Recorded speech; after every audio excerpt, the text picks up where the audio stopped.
Hello everyone, I hope you all are fine and healthy. We are reading chapter number 14, Electric Current and its Effects. In our previous video, we have read about electric current. Today we will learn about the various effects of the electric current. So electric current can produce three effects, that are heating effect, magnetic effect and chemical effect. In this class, we will learn about only the two effects, that is heating effect and magnetic effect. So today we are going to learn only the heating effect of electric current.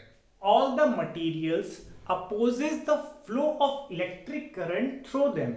Some material opposes more, whereas the other opposes less. The degree or the extent to which a material opposes the flow of electric current through it, it is called its resistance. Resistance means the degree or the amount to which any material opposes the flow of electric current through it. Copper and aluminium metals, they have very low resistance, whereas nichrome, it is having a very high resistance. A wire that is made up of a material which is having high electrical resistance, that wire is known as resistance wire. Now the nichrome wire, it is made up of nichrome which is having high electrical resistance. So nichrome wire is a resistance wire. When an electric current is passed through a resistance wire like a nichrome wire, then the wire becomes hot and it produces heat, and this is known as the heating effect of electric current. Heating effect of electric current means whenever the current is passed from a high electrical resistance wire, so the wire becomes hot. This is heating effect. We can even perform an activity to show the heating effect of electric current. For that, we need two iron nails, and we will fix these two iron nails on a piece of thermocol sheet with some distance between these two nails. Then we will take about 10 centimeter long piece of nichrome wire. We can easily get the nichrome wire from an electrical shop. So we will take the 10 centimeter long piece of nichrome wire and we will tie it between the two nails. Now we will make an electric circuit by connecting the two nails with the two terminals of a cell through a switch using a wire. After that, we will pass the electric current in the circuit by moving the switch to the on position. After a few seconds, we will touch the nichrome wire, and when we will touch the nichrome wire, we will feel that the wire has become hot. So this is the heating effect of the electric current. So in this way, we can show that the electric current produces heating effect. While performing this activity, we should not keep the switch on for a long time. If we will keep the switch on for a long time, then the cell will become weak very quickly. Now the amount of heat that is produced in a wire due to the heating effect, it depends on the material of the wire, length of the wire and the thickness of the wire. So the heating effect depends on the length of the wire, thickness of the wire and the material from which that wire is made. The heating effect of electric current, it has many applications in our everyday life. Some of these applications are the electrical heating appliances like the electric heater or the electric iron. They works on the heating effect of electric current. All the electric heating appliances, they contains coils of high resistance wire, and these coils are known as element. When electric current is passed through the electric heating appliance, then a large amount of heat is produced in the coil or the element, due to which the coil or the element becomes red hot. The electric bulb, they also works on the heating effect of electric current. The electric bulb has a very thin filament of tungsten metal which is having a very high resistance. When the electric current is passed through the high resistance filament, then the filament becomes very hot and it starts glowing. We should never touch a glowing bulb because it may be very hot and our hands may get burnt. In an electric bulb, a major part of the electricity that is consumed by the filament, it is converted into heat.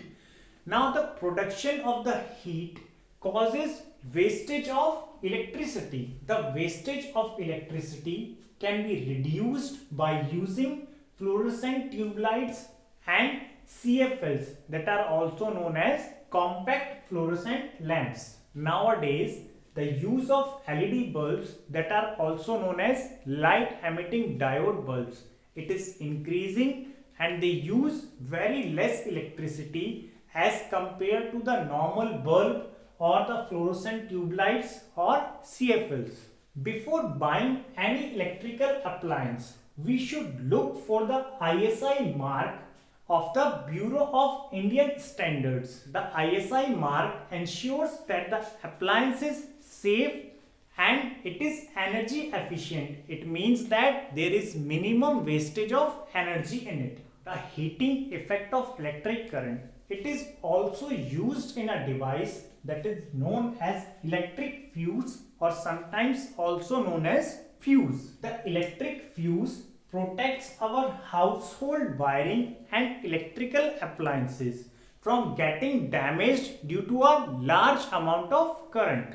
A fuse consists of a wire that is made up of special material which melts quickly and breaks the circuit whenever a large amount of electric current passes through that fuse wire. Electric fuses are inserted in the wirings or circuits of all the houses and the buildings. There is a maximum limit on the current which can flow safely through the fuse that is inserted in the circuit. If due to some reason the current in the circuit will increase more than the maximum limit or the same limit, that in that case the fuse will blow off, or we can say that the fuse wire will get heated to a high temperature, due to which it will melt and break the circuit. When the fuse wire melts or it breaks,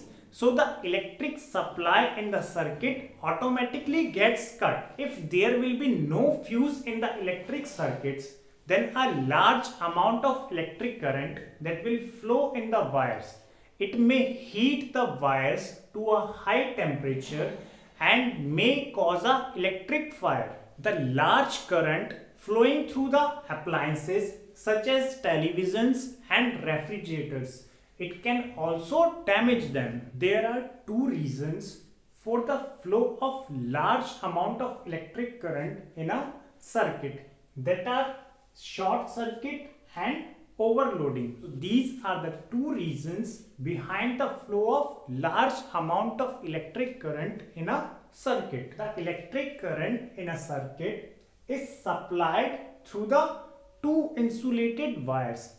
If the insulation of these two wires comes out, then the two naked wires touch each other directly, and this is known as short circuit. When the both wires touch each other directly, then a large amount of electric current flows through the circuit, due to which the wires may get heated to a very high temperature and they may catch fire. When too many electrical appliances are connected to a single socket, then they use a large amount of electric current from the circuit. This is known as overloading. The flow of large amount of current due to overloading may heat the wires to a very high temperature and they may catch fire. Fuses are also used to protect individual appliances. The costly appliances like televisions and refrigerators, they have their own fuse so that they do not get damaged by the large current. We should always use the fuses that have ISI mark on them. Nowadays, in place of the fuses, MCBs are used. MCB is known as miniature circuit breaker, and these MCBs work on the magnetic effect of current. MCB is a special kind of switch which automatically turns off when the current in the circuit increases more than the safe limit, and when the MCB turns off, it cuts the electric supply. When the MCB is reset or turned on again, then the electric current in the circuit starts flowing again. Now we will learn an activity to show the working of a fuse. For this activity, we will take a piece of thermocol sheet and we will fix two iron nails on this sheet with some distance between them. After that, we will tie a thin strand of steel wool between the two nails. This steel wool will work like a fuse. Now we will make an electric circuit by connecting the two nails to the two terminals of a battery of 4 cells through a switch by using the copper wires. After that, we will pass the electric current in the circuit by moving the switch to the on position. After a few seconds, the strand of the steel wool, it will melt and it will break. When a large amount of current is passed through the thin strand of steel wool, it gets heated to a very high temperature and it gets broken due to the heating effect of electric current. So that's it, students. We will learn the magnetic effect of current in our next video. Thanks for watching. Bye bye. Take care.